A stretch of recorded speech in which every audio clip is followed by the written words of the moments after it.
Good morning, everyone, and thank you for being with us for this seminar that will be given by Olivier Vandenberg.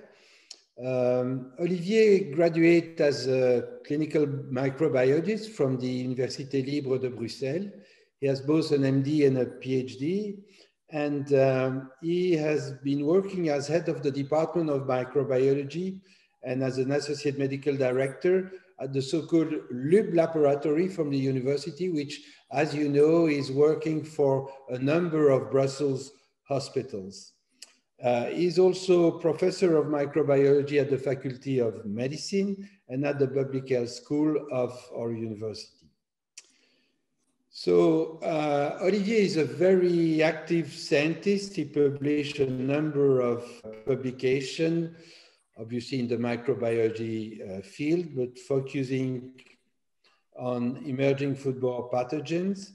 And these activities also are often performed in collaboration with the World Health Organization.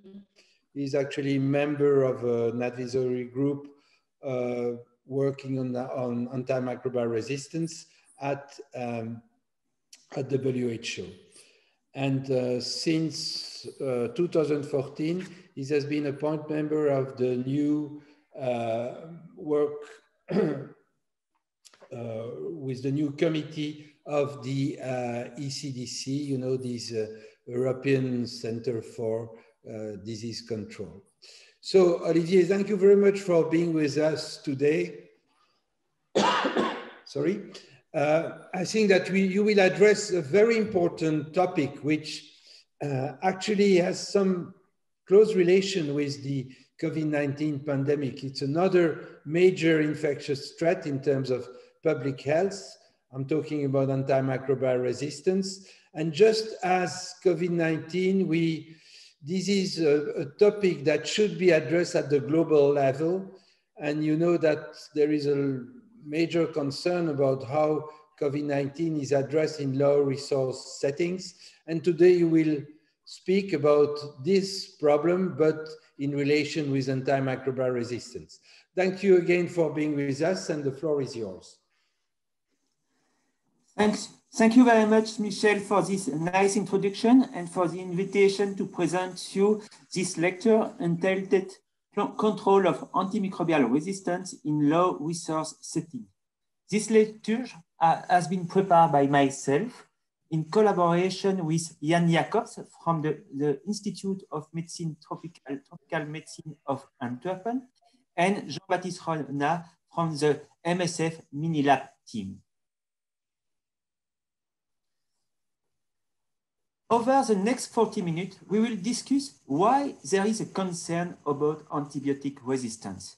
We will also discuss what is antimicrobial resistance, how is antimicrobial resistance being addressed, the barriers and the bottleneck for implementation of new diagnostic technologies in low resource setting, the requirement for successful implementation of new diagnostic technologies in low resource setting, and we will finish by conclusion and perspective. But what do we mean with antimicrobial resistance in low resource setting? Resistance is defined as unresponsiveness to antimicrobial agents in standard doses. It's a natural phenomenon. Low resource setting is defined as a poor infrastructure in low and middle incomes and incomes countries. And we will refer to at the general or referral hospital level with a basically equipped diagnostic laboratory and managed by non-expert microbiologists.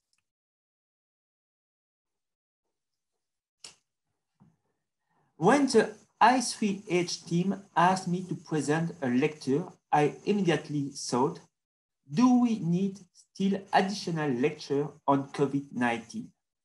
Or is there any other health threat that warrants to be considered either for its worldwide impact or its consequence in low and middle income countries? It is why I decided to present the antimicrobial resistance topic, and I hope that I will convince you that I did the right choice. On this slide, you can see that since the start of the pandemic, the number of COVID-19 deaths has now reached 2 million of deaths. And we are now in 2 million. On Saturday, we reached 2 million of deaths. But, however, you can see that low and middle income countries are relatively preserved. Several hypotheses explaining the difference have been proposed, such as the underreporting, the underdiagnosis, the immune stimulation, the environmental condition, the population structure, and so on. But we will not focus on this today. But the number of deaths is far less important than AMR. We estimate of 10 million deaths per year, the AMR will represent a 5 times more important threat to health than COVID-19. And it will overtake other diseases such as cancer, cholera, diabetes, measles, or road traffic accidents. But antimicrobial resistance represents a threat to modern medicine. AMR will impact the technological advance in medical sector, such as the complex surgeries, the transplantations, and other interventions. And in addition, patients may act as a reservoir of resistant organisms which are passed to community and or to healthcare workers. And we consider that in patients with sepsis, the survival will decrease by 8% with each hour of delay in bad treatment. And so we will have an impact thanks to the antimicrobial resistance.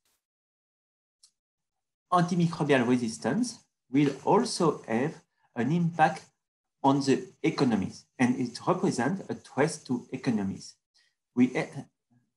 The World Bank estimates that the drug resistance infections could cause a global economic damage on par with 2008 financial crisis. And as you can see, we estimate that the cost, the GDP loss will reach around 100 trillion in 2050. But AMR represents also a threat to society. And with AMR resistance, we will come back to a disease-ridden ages before the onset of antimicrobial, and we will come back in the semmelweis area where the eyes and hygiene were the main tool to prevent infectious diseases.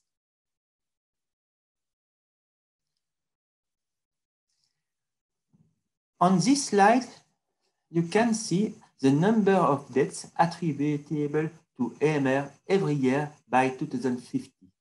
And as you can see, that the low and middle income countries will be the main area affected by antimicrobial resistance. Thus, antimicrobial resistance will strongly penalize the economic development of these countries, but also affect people at the individual level. But what does it mean at the individual level? AMR represents a threat to individuals. AMR will lead to longer duration of illness, longer treatment, higher mortality, and treatment with expensive drugs.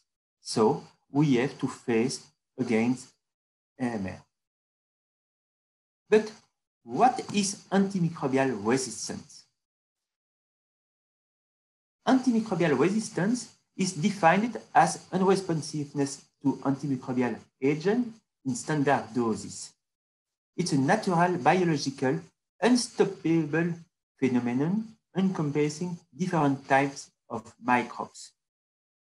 The resistance is generally slow to reverse or irreversible.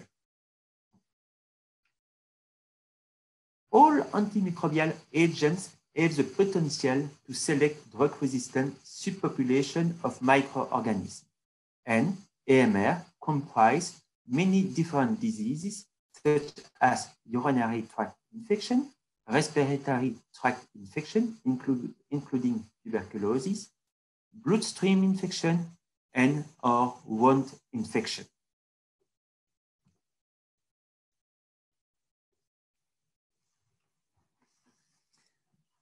On this slide, you can see the antimicrobial targets and the resistance mechanism. We have antimicrobial targeting the DNA, the mRNA transcriptions, DNA gerases, the nucleic acid synthesis, the RNA synthesis, or the ribosome, or antimicrobial acting on the cell membrane or the cell wall. But microorganisms are able to develop mechanisms of antibiotic resistance, either by reducing the permeability to the drug, by developing antibiotics efflux pump, by changing the target, or by protecting the target or overexpressing the target. And the antimicrobial resistance pattern can be developed either after point mutation, insertion of deletion, or by horizontal gene transfer. But what is horizontal genetic transfer of resistance? Bacteria are exchanging DNA elements by conjugation, transformation, and or transduction within and across genus and species. And we have bacteria from the Staphylococcus species able to transfer resistance gene, resistance element to Enterococcus, and Enterococcus will transfer the information and the genetic transfer of resistance to Campylobacter. So we will have a switch from a species to another species and from one genus to another genus.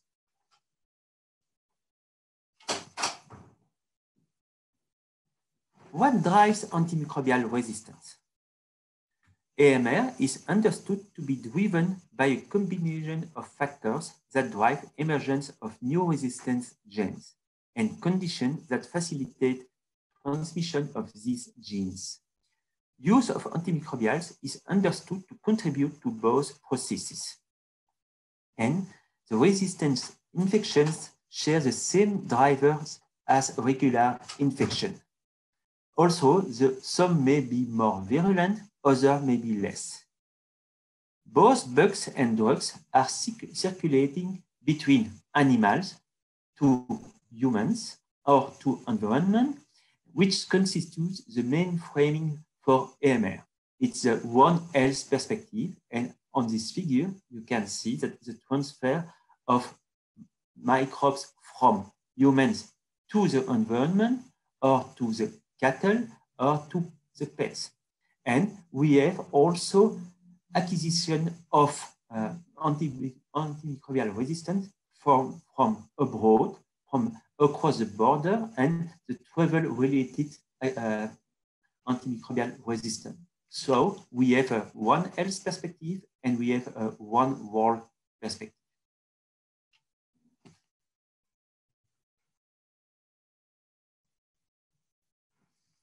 How is antimicrobial resistance being addressed? AMR is now a political problem worldwide. On September 2016, the 70th session of General Assembly was fully devoted to the topic of AMR, and the meeting emphasizes the important role and the responsibility of government, as well as the role of relevant intergovernmental organizations, particularly the WHO, but also the FAO and OIE, in the fight against antimicrobial resistance. And we need to have a multidisciplinary approach by combining the research and the expertise from the human and veterinary medicine, but also agriculture, finance, environment, and also the consumer. And this to generate an effective response, including towards a One Health approach.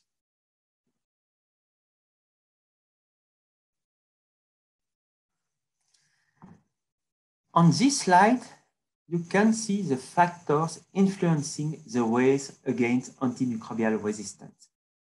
Of course, we need national policy, we need national, regional, and international collaboration, we need infrastructure development, and we need accelerating the development of new antimicrobials. But we also need infection prevention program, the ban on the non-therapeutic use of antimicrobials, and we need stewardship program. But what is also important is to improve the awareness and to develop the surveillance and monitoring plan.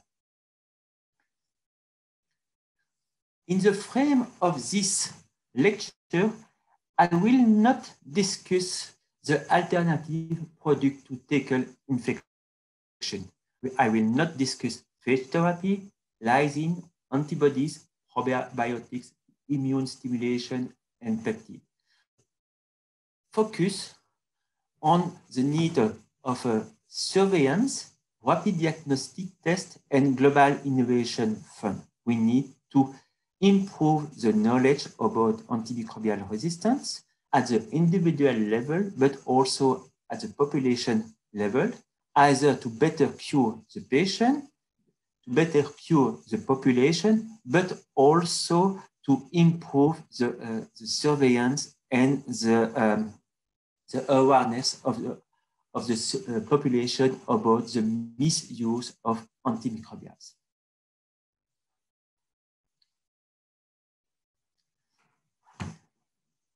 In this schematic overview describing the process of diagnosing a suspected infection in an individual, you can see the key question on the floor. The first question is, does the patient have a bacterial or viral infection? If not, what causes ill health? And for this, we rely on simple diagnostic tests, CRP assessment, procalcitonin test, but also on classical microbiological and molecular diagnostics. The second question will be, in the case of bacterial infection, what is the causative agent? And for this, we often rely on biochemical phenotypic character or on mass spectrometry. And now we also rely on molecular tools and DNA sequencing.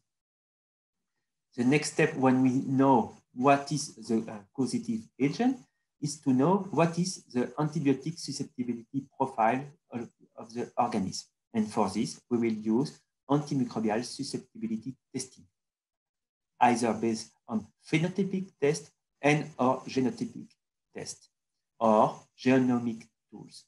And we have the last question, does the organism seem to have an unknown resistance marker?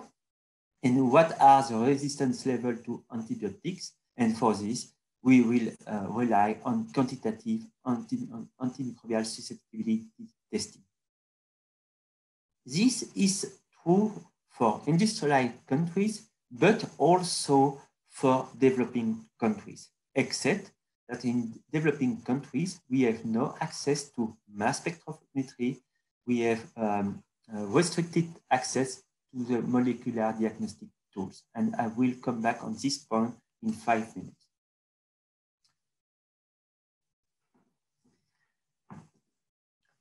On this figure, you have the schematic overview of antimicrobial susceptibility testing and antimicrobial resistance detection methods. You have here the phenotypic test and the genetic or genomic test. And here you can see that we have improvement and new development in nucleic acid amplification, next generation sequencing, bioinformatics, sequence database, and so on. And now we have also innovative nasosensor for the disease diagnosis. But these developments are difficult to implement in a routine practice. And on this figure, you have the schematic overview of the development process for products in the in vitro diagnostic market. And we combine the project decision, the business decision, and first we have to assess the feasibility, the needs and the feasibility. And later on, we will have the research and development design team. We will have to develop a protocol for study. We have also to assess the risk analysis. We have also to assess the pricing and the reimbursement barriers. And we will also to prove the added value of the new diagnostic tools at the economic level. And it will be the health economic studies. So as you can see on this slide, we need to combine different competency, different expertise in different fields, not only in the medical field, but also in the economical field. And the problem with the development of new diagnostic tools, it's the time. The translational time from the proof of concept to the market release is around 2 to 10 years. But often the production and the marketing in low resource setting is often neglected. Now I will focus my talk on low and middle income countries.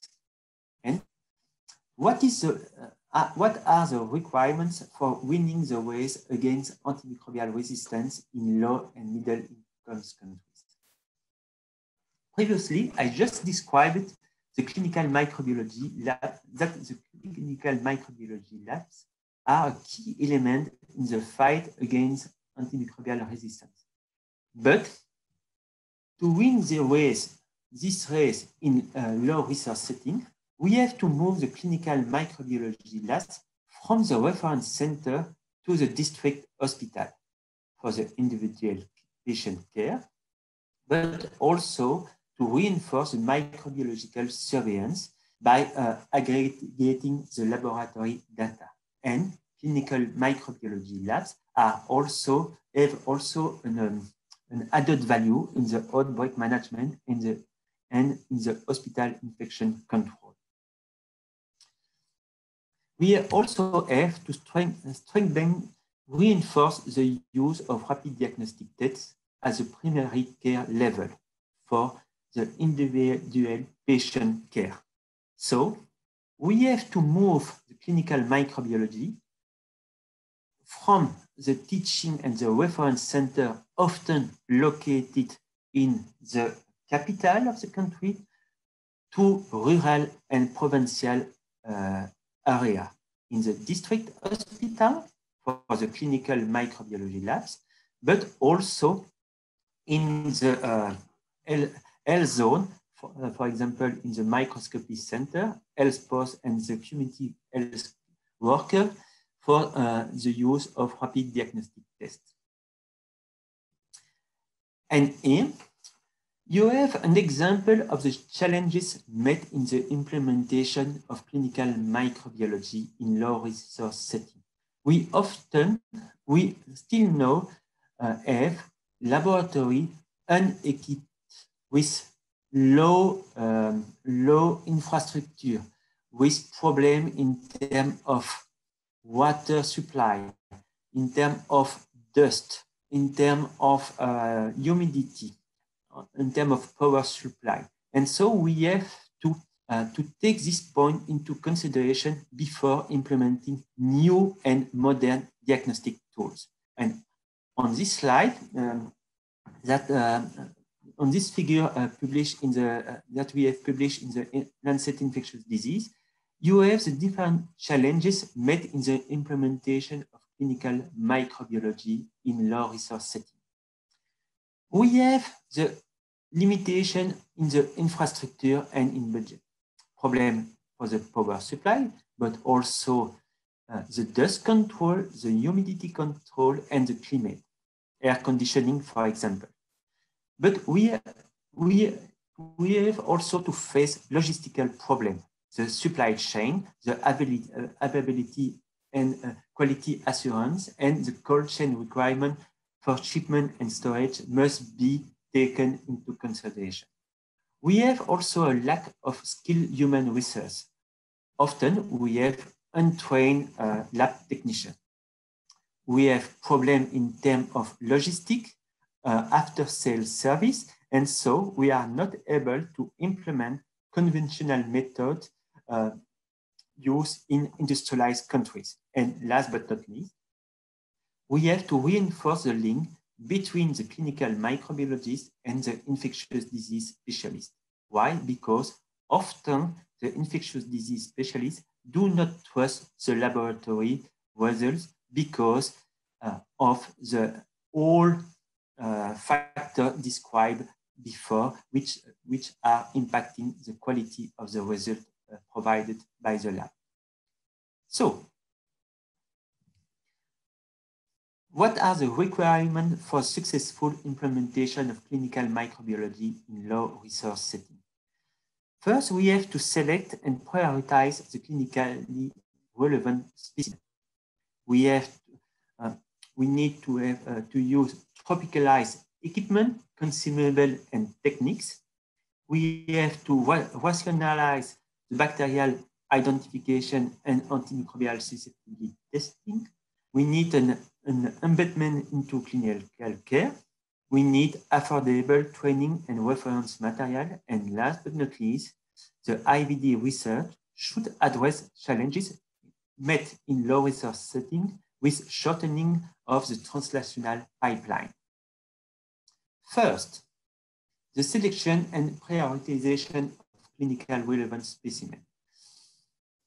We have focused on specimens that they will have an impact on the patient care.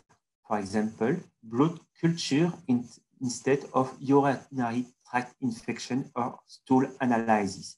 And it will be the specimen for which the result of the analysis will contribute also to the microbiological surveillance, and for which the level of the expertise required is not a problem in the implementation of the analysis. Next, we have to focus on tropicalized equipment. But what does it mean, tropicalized equipment? Tropicalized equipment are equipment robust enough to be implemented in the field. It is exactly what Renault did with the Dacia car. Dacia car has been developed by using old technique, inexpensive tools, inexpensive piece, and now we have a robust enough car to be implemented in the worst condition in the world. For laboratory medicine, it is exactly the same.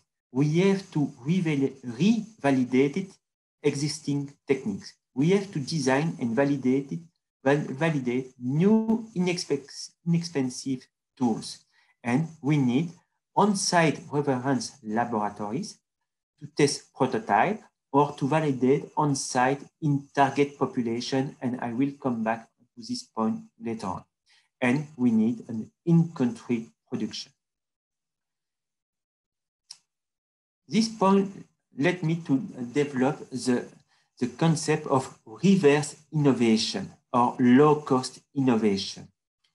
When we said we need tropicalized equipment, it will be on-site equipment available, environmentally stable and robust, with a constant supply and availability at all levels, able to be used by non-expert users with a long shelf life, reliable, and considering the waste management.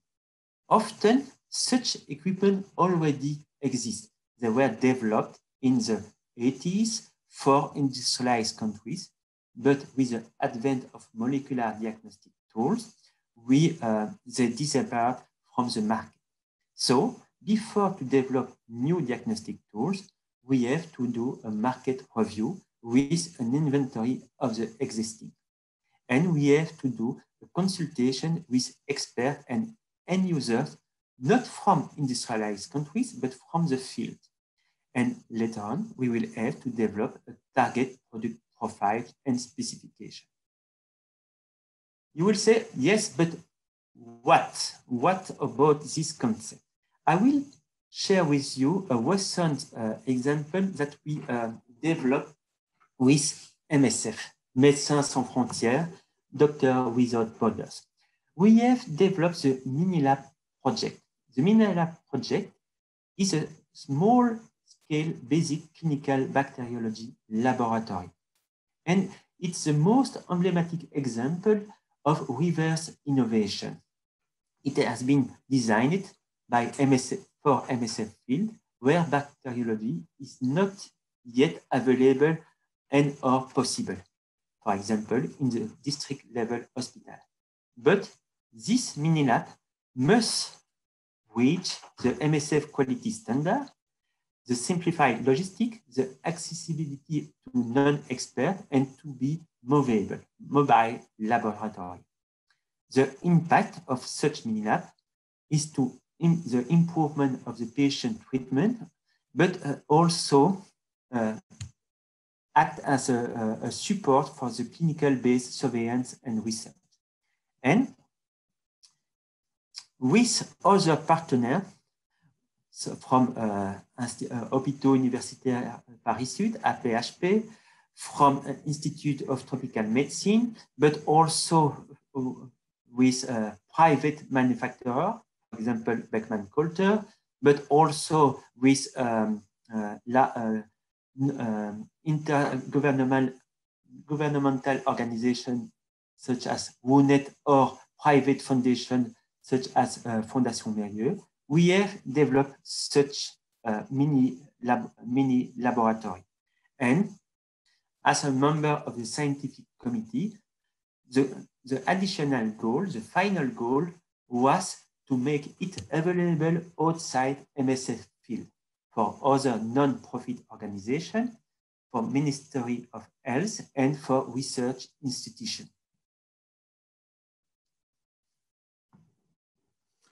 On this slide, you can see the workflow to process a sample in the mini lab. When you are considering a bloodstream infection, you have to collect a blood culture, and you have to incubate the blood in the blood culture bottle in an incubator, but in the bad condition of humidity, dust, and so on. After 1 day of incubation, the blood culture will be positive, and we will have to identify the microorganism present in the blood culture with simple ID and AST panel. And later on, we will have to transfer the information to the LIS, Laboratory Informatics System, to be used by the clinician for the treatment of the patient. Each step represents a challenge, and we did a target product profile, and we customize the existing to meet the mini lab requirement. And now we have covered all steps of this process, and we have developed the mini lab. How does it work? It's a delivery. We have the delivery of the mini lab. We have 6 boxes. 6 boxes, and The mini lab will be set up in the field in 2 days, and it will be implemented in a 20 square room with air conditioning. And the local technician will receive a training of 2 weeks just to be able to use the procedure. And the mini lab will perform 10 blood culture a day, and we will also follow the instrument by remotely. How will it be transportable? Here you have the box, and you can see the box which are transformed into lab bench and with washable surfaces. And all equipment are packed inside the boxes. And we have also sinks, electrical component and light integrated. So we have a small mobile laboratory. Here you have the workflow process from the pre-analytical phases to the post-analytical phases. And you can see here the different steps of the process with the specimen collection, the incubator, the sink, the the bench, and also the ID and AST reading, and here the waste management. So we are able to provide a small laboratory fully independent from the specimen collection to the waste management. And we are also able to preserve the strains and ship them to the reference center if needed additional analyses are needed. The first mini lab prototype was successfully tested in MSF field in Haiti, and the next step will be to test it in Goma in Democratic Republic of Congo with the support of ULB cooperation outside the MSF field. And in March, I will be in Goma to test it in a One Health perspective. Let's move from the district hospital level to the primary care level. Here, it's not possible to implement the classical clinical microbiology lab. And opposite to district reference hospital level, the fight against AMR will rely on rapid diagnostic tests at the level 1, for example, for malaria testing, or for cholera testing, or the use of urine dipstick for the glucose, leukocytosterase for in the urine, but also at the community level, at the community health worker level, for example, for malaria, meningitis, and so on, or the use of automated respiratory rate counter. So it's a simple and robust diagnostic tools for the worst condition of, in a low resource setting. And here we have no laboratory staff. We have just individual involved in the healthcare.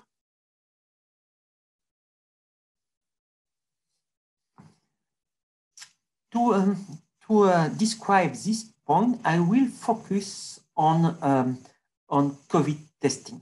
And even molecular rapid diagnostic tests represent interesting option, they suffer of lack of robustness in the field condition.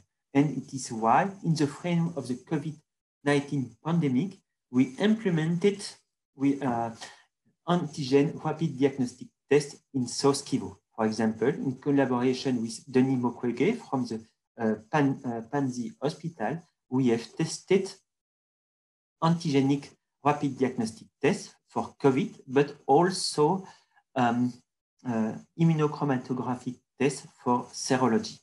And we were able to show that people living in Bukavu suffered of POC or mild COVID disease, and we were also able to demonstrate that 40% of healthcare workers working in Panzi Hospital developed antibodies against COVID-19.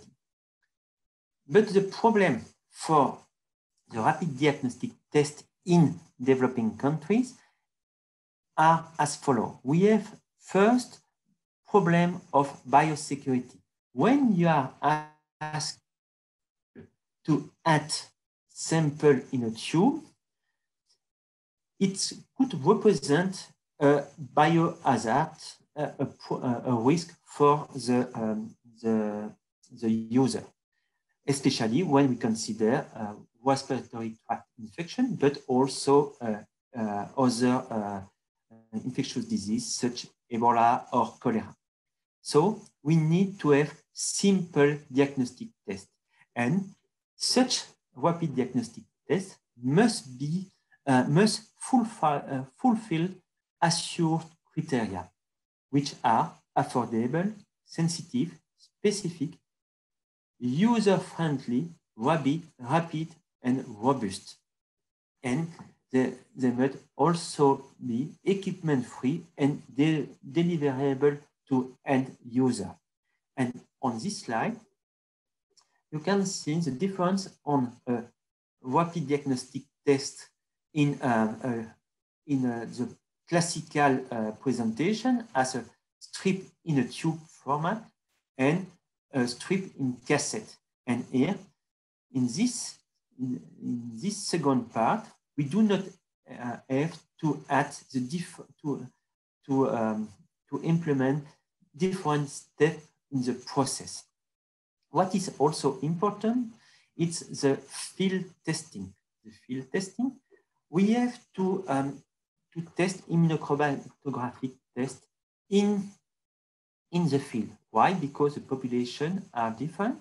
And for example, the serological rapid diagnostic test we use in Panzi Hospital were suffered of cross-reactivity for IgM, and we had false IgM reaction in the population tested on the field, contrary as what we observed when we tested in the same diagnostic test in Brussels. This led me to consider the next point. The next point is the need to have IVD research addressing AMR challenges met in the low research setting by shortening of the translational pipeline in a multidisciplinary approach based on the field experience. And this slide was adapted from Michel Goldman. And on this slide, you can see that we need to have life science, medicine, public health, and public health specialists, but we also need engineering science, pharmaceutical science, law and finance scientists, but also management entrepreneurship. And in this frame, the World Bank has launched since 2 years now, African Center of Excellence to promote such development in a multidisciplinary and field experience perspective. And we are now supporting such initiative by mentoring several centers located in sub-Saharan Africa. In conclusion, AMR represents a threat to society with a return to the dark age of medicines before the advent of antimicrobial therapy. AMR will impact the low and middle income countries at the individual level, but also by threatening their economical development. However, antimicrobial resistance represents also an opportunity for the development of innovative diagnosis through innovation adapted to the field and reverse innovation. The mini-lab project is a perfect illustration of reverse innovation, but there are still unanswered questions, especially for outside the MSF field. The development of and the deployment of rapid diagnostic tests adapted to the field needs represent also an exciting challenge for young researchers and our investors, even if there will also be a long way to go. Before ending this talk, I would like to express my thanks to all the individuals who implemented most of the techniques described in this talk, especially Jan Jacobs from the Institute of Tropical Medicine, but also Jean-Baptiste Roy and the Unilab team, who were the leading person in the development of the Minilab. I would like also to thank my colleague from the Libre, and if you have any additional requests for information, do not hesitate to contact me by mail at the following email address, olivier.vandenberg@lhubulb.be. Thank you very much for your attention. Thank you very much, Olivier. This was a comprehensive talk about AMR and your focus on low and middle income countries, obviously extremely important. Before we look at the questions, I'm sure we will have several of those. I would like to ask you, obviously your mini lab approach is certainly part of the solution, but if we think about the problem at the root, what can you tell us about the inappropriate use of antibiotics in those countries, both in the medical practice and also in livestock? Because we know those are important causes of antibiotic resistance. Okay, thank you for your question. The problem regarding the inappropriate use of antimicrobials are mainly due to the easiness of the access of antimicrobials on the market first. And when you are on the in sub-Saharan Africa, for example, when you are in the market, you are able to buy antimicrobials for if you have headache, you will take one antimicrobials just to treat it. So it's free access. The second point is the problem in laboratory medicine. Currently, people do not trust the lab in developing countries. Why? Because the analyses are not reliable enough or are too late. So the infectious disease specialists will not use the laboratory medicine's results to better treat the patient. And we have to reinforce the collaboration, but also the trust of the infectious disease specialists into the laboratory analysis results. In the frame of the use of antimicrobials in the veterinary medicine, we have the same. The problem is not that the farmer is reluctant to stop the antimicrobials, but because they receive drugs, uncontrolled drugs, to better feed and to have growth promoter for the cattle and so on. And so if we have a close collaboration with them in terms of there is an impact for you, but also for the environment and also for the revenue, we will be able to move forward. And in this frame, with the WHO, we have developed with Antoine Andremont from Paris, the 3-cycle project. The 3-cycle project is a One Health surveillance program focusing on 3 key elements: humans, chicken, and water to wastewater in around the urban setting. And we will focus on E. coli, ESBL, so multi-resistance E. coli. And we will compare the prevalence in humans, in the environment, and in chicken. And for humans, we have decided to focus on bloodstream infection, but also on healthy carrier by targeting pregnant women at the delivery, and we will look at the human, the rectal carriage of ESBL E. coli. You are mute, Michel. I think that we have another question. We have a question from Benoit Mbia. Benoit, you're on mute. Hello.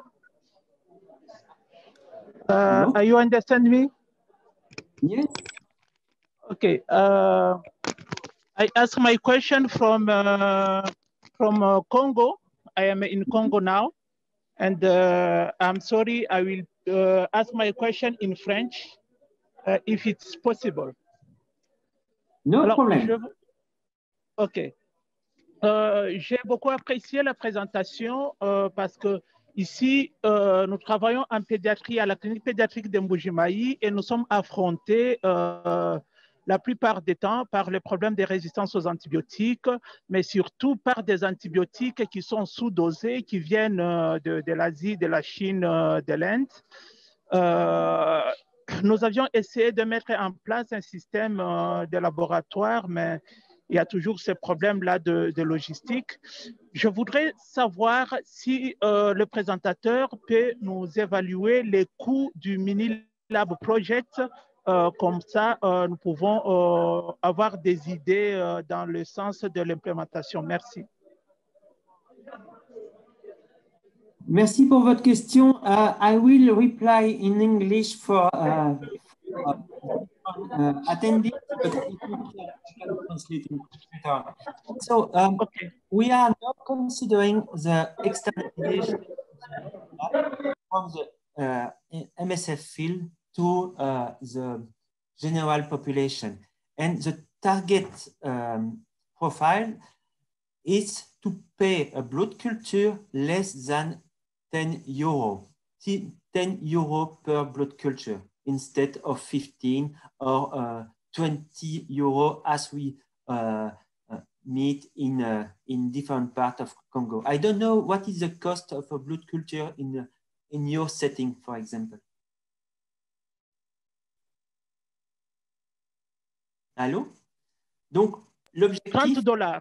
$30.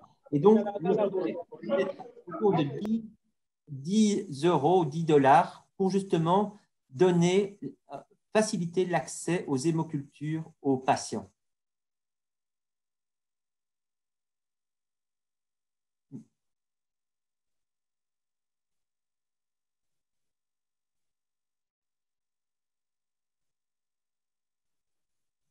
Michel, you are mute. Hilda, I think there is another question. Yes, we have a question from Stanley. Stanley, can you ask it, please?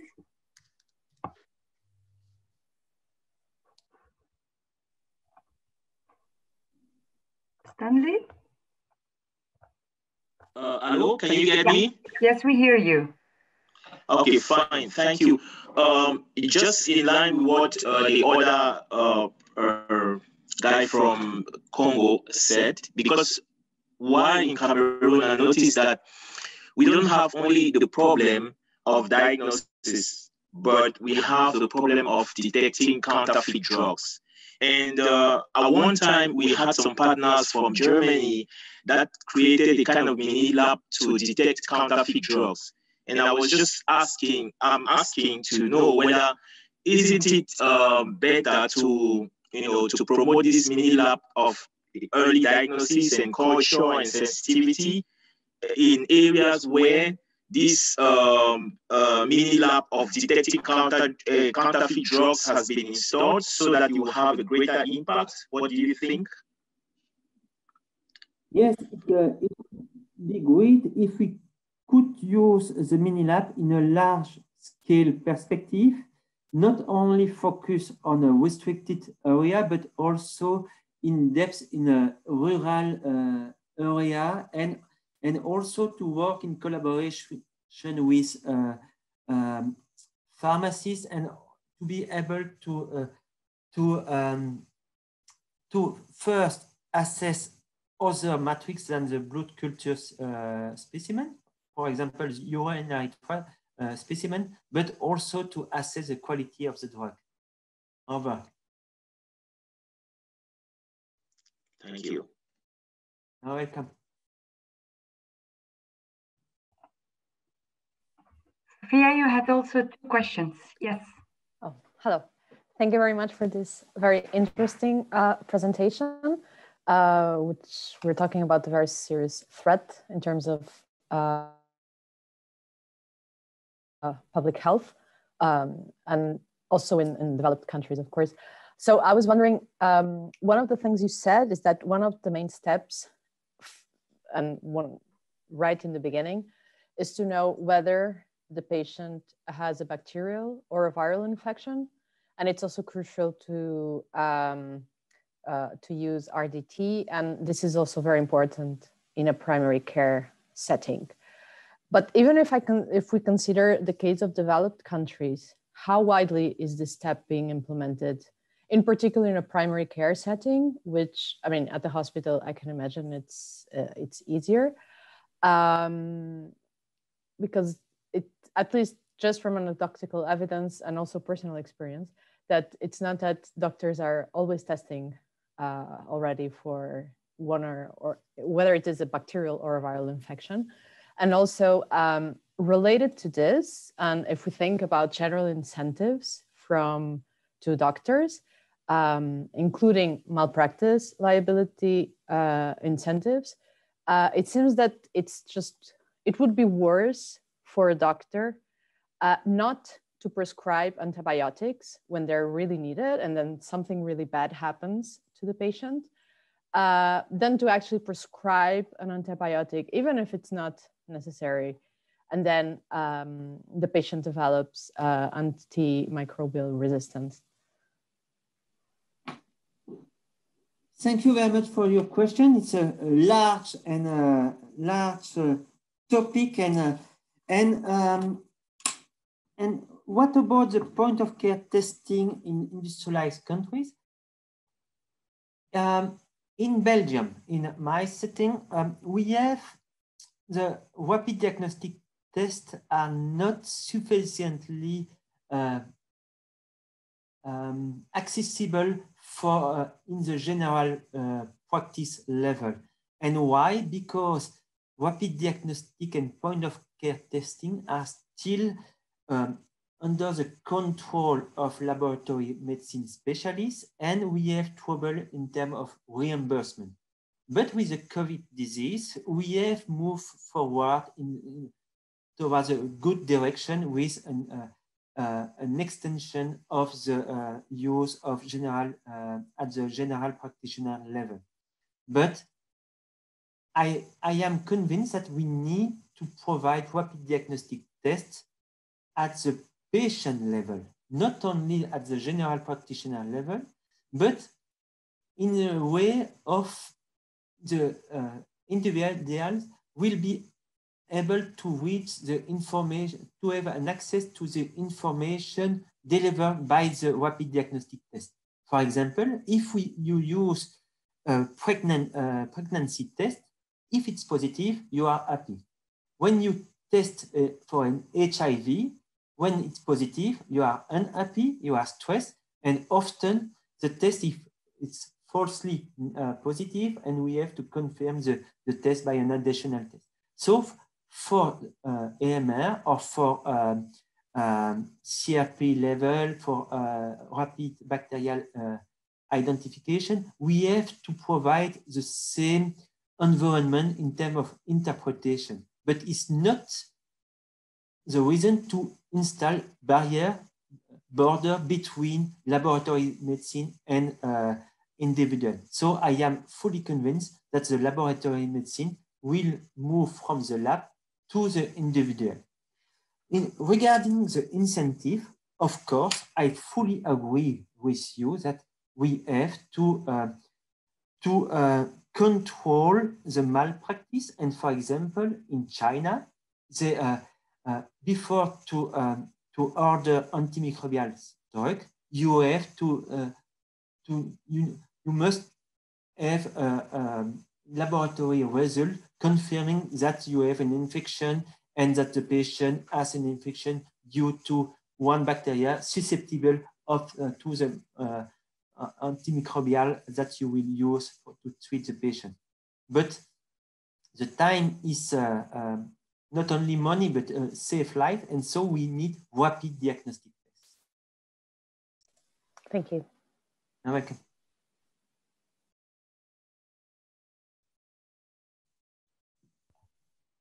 Matthias, here next. I think there is a question from Matthias. Yes, thank you. So, yeah, thank you for a very interesting presentation. Maybe, well, first of all, I thought the previous question on whether we could use this in our countries is, I think, interesting. Just like you hear that indeed the experience of developing countries on the epidemics mean that, for example, Belgium could learn something from Senegal about the way they do testing and tracing and the like. Now, in terms of the big picture, I mean, to me, this seems like a very interesting idea. Isn't it time? Is there an opportunity to insert this and to have a relaunch of the earlier initiatives on, you know, the Millennium Goals, health and all that have been, I guess, hampered by the Trump presidency. And now we have a new president. And by the way, it's not just a Democrat versus Republican thing, because George W. Bush, who of course was a disaster in the second Iraq war, was pretty good in terms of the Millennium Goal. Huh? So and of course, it's all a question about indeed getting the political momentum. But the fact that these microbes could come here too, especially with climate change and the like, do you see a possibility to relaunch a number of these initiatives, in particular on such an important topic as AMR? Thank you. Thanks for your question. Yes, I am fully convinced that it's a good momentum. We have realized with the COVID crisis that we are all on the same boat, and we have to collaborate. And antimicrobial resistance is one example with infectious disease, but we have the COVID-19, we have hemorrhagic fever, and so on. So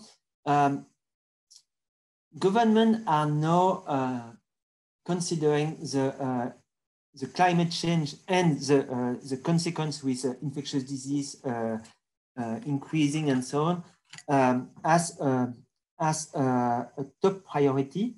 But I would say that we have government, but I am fully convinced that we have to reinforce the public-private partnership. And for example, for the bloodstream infection, we know that the blood culture market will increase by 300% in the 5 coming years, mainly in Asia, in middle-income countries and so on. But the next market will be sub-Saharan Africa. And when we will have a private partner on board for small laboratory, we will be able to move forward. And I have contacts with different companies, and they are considering the sub-Saharan countries as the next market, but the problem is in terms of logistics. So we have, in one side, the government with the international initiatives, the regional collaboration, but we have also the private sector, and I am fully convinced that the private sector will help in this point.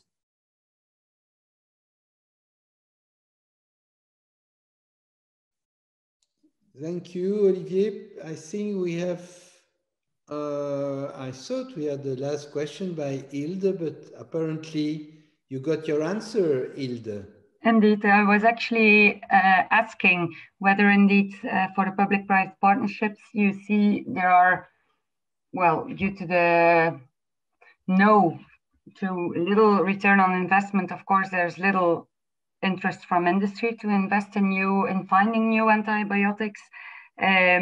We have initiatives such as the IMI, Innovative Medicines Initiative, working on the very pre-competitive stages to define platforms to develop new antibiotics. But I was wondering, with your experience in the field, what is industry actually doing there? And also I had a question on the cost of such a mini lab. What does it cost? And how can the number of mini labs implemented be increased?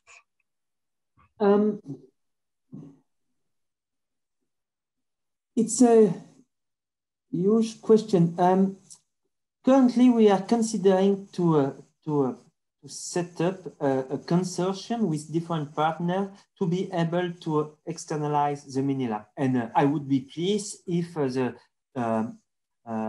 I3h Institute would be involved in such initiative. Why? Because we have to consider the target was €10 per blood culture, but the cost of the mini lab is around €25,000. But it's according the first estimate, and we have a large production of the mini lab. We will, of course, decrease the cost. Currently, we are focusing on large funders like Wellcome Trust, like Fleming Fund, for example. Here we have the Fleming Fund could be interested, also GPI-AMR, or some Ministry of Health. For example, Indonesia could be interested by such initiative. So we need to think more deeply what do we need for the externalization of the mini lab. The first step I would like to prove, it's just to show that the mini lab is useful outside the MSF field, because when I said simplified logistic, for example, currently we have trouble to deploy the mini lab in Goma. Why? Because MSF logistic will transport the mini lab to the capital. The capital is Kinshasa, so it's several thousand kilometers from the objective. So we have simple logistical problem, but when we will have proof that it's useful and possible, we will have to externalize the mini lab to other settings, thanks the research institution, other non-profit organization, or Ministry of Health, and later on, probably with private partner. For example, we have contact with farmer located in Congo, interested to implement a mini lab just to support the population living in the field where the manufacturer or the farmer is installed. So we have possibilities. Thank you very much, Olivier. I think that we are at the end of this webinar. Thank you for your presentation, and also I would like to wish you good luck with this project. I think it's very nice that this type of projects are still considered and hopefully supported. And I'm sure that we will stay in touch anyway. Thanks again for the invitation, and it was a real pleasure to share this experience with you. And of course, we keep in touch, and I will continue to follow your lecture because it's really interesting, and it's contributing to the health for many people. So thanks for the initiative. Thank you very much. Thank you for your comment and your support to I3h, and I wish a nice afternoon to everyone. Bye-bye. Bye. Bye-bye.